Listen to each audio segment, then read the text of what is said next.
Hi hello అందరూ నమస్తే. సుగాలి ప్రీతి case Pawan Kalyan మెడకు గట్టిగానే చుట్టుకోబోతోంది. సుగాలి ప్రీతి తల్లి జనసేన పార్టీ కేంద్ర కార్యాలయం ఏదైతే ఉందో అక్కడ ఆమరణ నిరాహార దీక్ష కూడా చేయడానికి సిద్ధమని చెప్పి నిన్న ఒక మీడియా సమావేశంలో మాట్లాడినటువంటి పరిస్థితి. మరి సుగాలి ప్రీతి కేసు విషయంలో ఎవరు మోసం చేశారు, ఎవరు న్యాయం చేశారు, మరి ఆ న్యాయం చేసిన దాన్ని తమ క్రెడిట్లో వేసుకునేటువంటి పని ఎంత గొప్పగా జనసేన పార్టీ నాయకులు చేస్తూ ఉన్నారు. డిఎన్ఏకి సంబంధించి మరి ఆ ఎవరిది ఆ డిఎన్ఏ, పవన్ కళ్యాణ్ గారు చెప్తున్నట్టు డిఎన్ఏలో మార్పు జరిగింది అదంటారు కదా. ఇట్లాంటి చాలా కీలకమైనటువంటి అంశాలు మనం ఈ వీడియోలో మాట్లాడుకుందాం. మీ అందరికీ తెలుసు, పవన్ కళ్యాణ్ గారు ఎక్కడ నోరు తెరిచినా, ఏ మీటింగ్ పోయినా, ఏ సభలోనైనా, ఎక్కడ ప్రెస్ మీట్ పెట్టినా, ఎక్కడైనా సరే సుగాలి ప్రీతి సుగాలి ప్రీతి సుగాలి ప్రీతి సుగాలి ప్రీతి జగన్మోహన్ రెడ్డి సుగాలి ప్రీతి జగన్మోహన్ రెడ్డి సుగాలి ప్రీతి ఇదే. ఎంత వాడాలో అంత వాడుకున్నారు ఎన్నికలకు ముందు. ఒక్కసారి పవన్ కళ్యాణ్ గారు ఏం మాట్లాడారో ఒకసారి మీరే వినండి.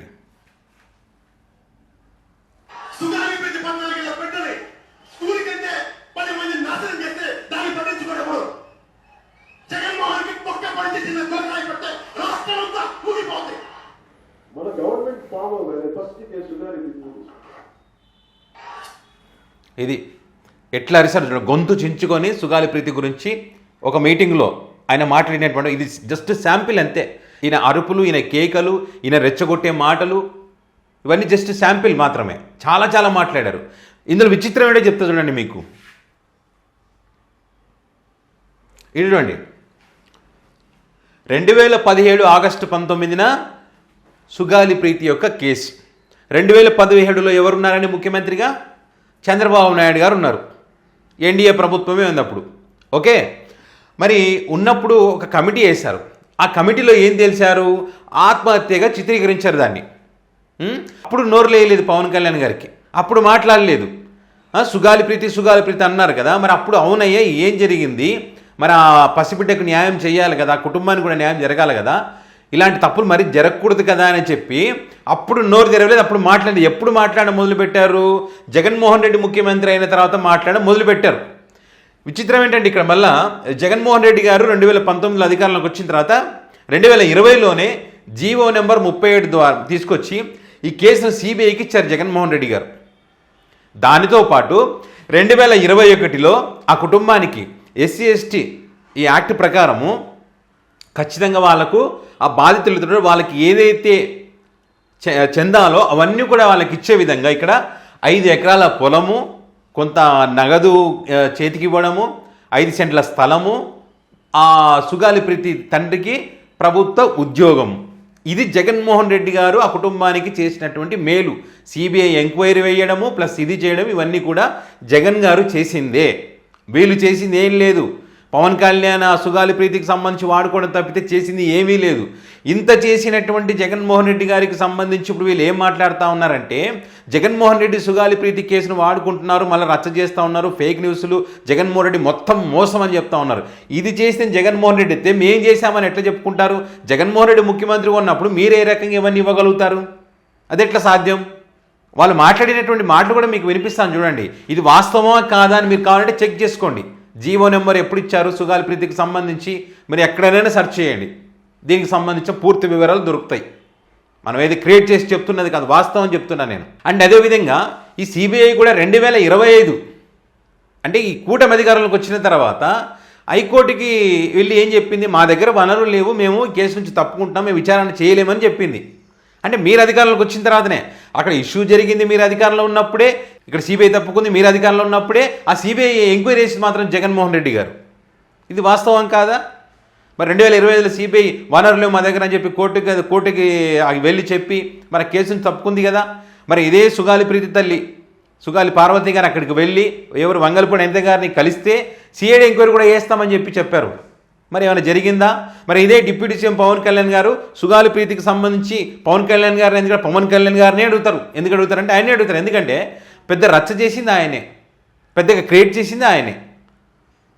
మొత్తం నేనే చేస్తాను, నేనే ఉన్నా, నేను అధికారంలోకి వచ్చిన మరుక్షణమే ఫస్ట్ సంతకం దాని మీదే అని చెప్పారు. ఎక్కడ ఫస్ట్ సంతకం ఏమైంది? ఈరోజు ఆ తల్లి నడి రోడ్డు మీదకి వచ్చి ఆమరణ నిరాహార దీక్ష చేస్తానంటే ఇప్పుడు మీరు మాట్లాడుతూ ఉన్నారు, పవన్ కళ్యాణ్ ఇప్పుడు మాట్లాడుతూ ఉన్నారు. మరి 15 నెలల కాలంలో ఏం చేశారయ్యా మీరు? అధికారంలోకి వచ్చినప్పుడే చేస్తున్నారు కదా. జగన్మోహన్ రెడ్డికి చిన్న గులకరాయి తగిలితే ఓ అని అరిశారు కదా. మరి ఆ కుటుంబానికి ఇప్పుడు ఇన్ని సంవత్సరాలు అవుతున్నా కూడా న్యాయం జరగకపోతే మరి ఆ తల్లి బాధపడదా, కన్నీళ్ళు పెట్టుకోదా? ఆ కుటుంబానికి న్యాయం జరగాలని కోరడంలో తప్పుందా? మళ్ళీ ఆ తల్లి వికలాంగురాలు పాపం రోడ్డు ఎక్కింది న్యాయం చేయమని చెప్పి. దాన్ని కూడా మీరు రాజకీయం చేసి మేము ఇంత చేసాం, ఎట్లా మాట్లాడతావమ్మా నువ్వు పవన్ కళ్యాణ్ గురించి? మేమే కదా ప్రశ్నించింది, మేమే కదా మాట్లాడిందంటే మీ అవసరాల కోసం మీరు మాట్లాడారు, కానీ న్యాయం చేసింది ఎవరు ఇక్కడ? నిజంగా మీరే న్యాయం చేయాలనుకుంటే మీరే అధికారంలో ఉన్నారు, అప్పుడు మీరే అధికారంలో ఉన్నారు, ఇప్పుడు మీరే అధికారంలో ఉన్నారు, ఇప్పుడు చేయొచ్చు కదా వెంటనే.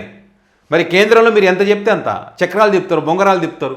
మరి అంటే సిబిఐ ఎంక్వైరీ చేయించి స్టార్ట్ చేయించేసింది. మరి అది చేయకుండా మరి కొన్ని కొత్త ట్విస్టులు డిఎన్ఏలో ఇప్పుడు అనుమానితులు ఉన్నారు.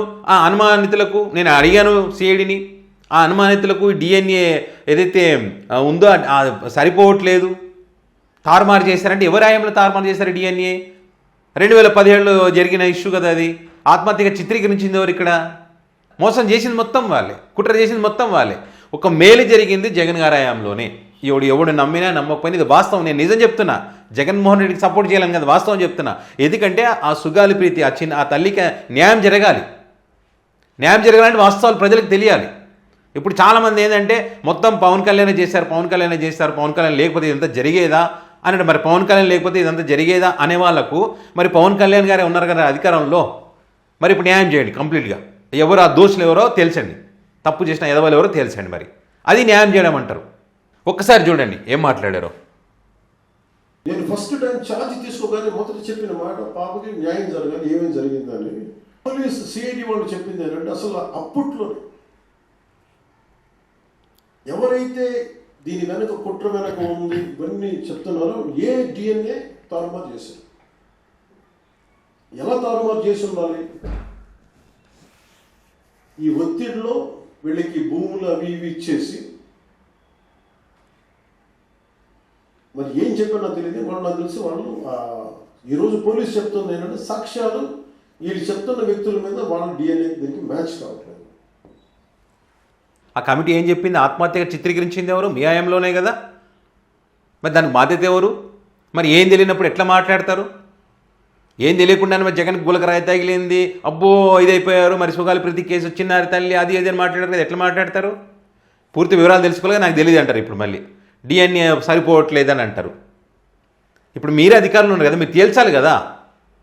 అది మాట్లాడరు, దాని గురించి మాట్లాడరు. ఇప్పుడు అన్నప్పుడు ఏం చెప్తామంటే వైసీపీ పార్టీ ఉంది, వైసీపీ పార్టీ కుట్ర, ఫేక్ రాజకీయాలు, అరాచక శక్తులు అని మాట్లాడతాం. ఆ తల్లికి న్యాయం చేయండి అయ్యా అని ఎవరన్నా అడిగితే మనకి దానికి ఆన్సర్ ఉండదు. ఇంకా విచిత్రం చూడండి.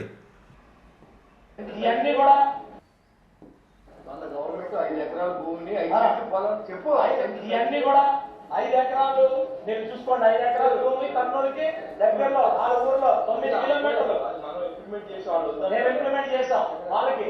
అలాగే 5 సెంట్లు భూమి కర్నూలులో ఇచ్చాం. మా హస్బెండ్ కి ఒక జాబ్. అది చూడండి, వాళ్ళు ఇంత నిస్సిగ్గుగా పచ్చి అబద్ధాలు అంత జనసేన పార్టీకి సంబంధించిన ఎమ్మెల్యేలు చెప్తారు. ఇది చెప్పు, మేము 5 సెంట్ల భూమి ఇచ్చాం, 5 ఎకరాల పొలం ఇచ్చాం, కోట్ల విలువ చేస్తుంది అది అని చెప్తా ఉన్నారు. మీరు ఇచ్చారా? మీ ఆయమలో వచ్చిందా? ఆ తల్లి ఏం చెప్పిందో వినండి ఒకసారి. బాబు 5 ఎకరాల భూమి 5 సెంట్ల స్థలం ఇచ్చారు. అవి కూడా అవి ఇచ్చారు 2021లో జగన్మోహన్ రెడ్డి గారి పీరియడ్ లోనే మాకు ఇవ్వడం జరిగింది. 2021లో జగన్మోహన్ రెడ్డి గారి పీరియడ్ లోనే మాకు ఇవ్వడం జరిగింది. 5 ఎకరాల భూమి ఇచ్చాం, 5 సెంట్లు స్థలం ఇచ్చాం. ఇలాంటివి అనేకమైనవి. వాళ్ళకి సపోర్ట్ వచ్చిందంటే కేవలం పవన్ కళ్యాణ్ గారి వల్ల. 2021లో జగన్మోహన్ రెడ్డి గారి ఈ కంప్లీట్గా జగన్మోహన్ రెడ్డి గారి హయాంలో జరిగింది. అన్నీ కూడా జగన్ గారి హయాంలోనే వచ్చాయి 2021లో అని చెప్పి ఆమె తల్లే స్వయంగా చెప్తున్నప్పటికీ కూడా మరి ఆ జనసేన పార్టీకి సంబంధించిన నాయకులు వాళ్ళు ఎమ్మెల్యేలు మేం చేశామని చెప్పి మా ఘనత అని చెప్పి చెప్పుకుంటారు వాళ్ళు. ఇది విచిత్రం. ఇట్లా ఉంటాయి. ఇక్కడ పవన్ కళ్యాణ్ గారు ఆ కుటుంబం దగ్గరికి పోవడం, ఆమెను కలవడం, న్యాయం జరగాలనడం, ఆ కష్టం తెలుసుకోవడం చేశారు, చేయలేదని కాదు. కానీ ఆ చేస్తానన్నటువంటి మీకు న్యాయం చేస్తాననేది మాట ఇచ్చారో ఆ న్యాయమే ఇక్కడ చెయ్యలేదు. దాన్ని రాజకీయంగా వాడుకున్నారు అనడానికి ఇప్పుడు జరిగినటువంటి పరిణామాలను కూడా పెద్ద ఎగ్జాంపుల్. నిజంగానే న్యాయం చేయాలనేటువంటి ఆలోచన మీకుంటే మీరు ఇమీడియట్గా సిబిఐ ఎంక్వైరీ వేసి మరి అనుమానితులతో ఎన్డీఏ సరిపోలటం లేదు అని మీరు అయితే చెప్పారు, తారుమారు చేశారు సాక్ష్యాలని చెప్తా ఉన్నారో, సిబిఐ ఎంక్వైరీ వేస్తే అసలైనటువంటి దోషులు ఎవరో తేలేటువంటి అవకాశం ఉంటుంది. మీ ఆయంలోనే తప్పు జరిగింది, మీ ఆయంలోనే ఇప్పుడు న్యాయం చేయండి. ఇది ప్రతి ఒక్కరు కోరుకునేది. దీన్ని దయచేసి రాజకీయంగా మార్చొద్దు. ఆల్రెడీ మీరు రాజకీయంగా వాడుకున్నారు, మన ఎన్నికల్లో లబ్ధి పొందారు, అది అయింది, అయిపోయింది. కానీ ఆ కుటుంబానికి కనీసం ఎప్పుడన్నా న్యాయం చేయండి.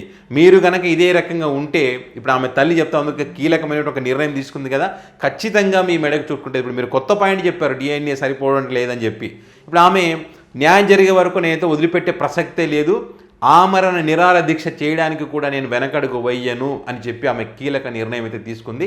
ఖచ్చితంగా ఇది పవన్ కళ్యాణ్ మెడకు చుట్టుకుంటుంది న్యాయం చేయకపోతే. దీని ఫలితం ఖచ్చితంగా అనుభవించి తీరాల్సిందే.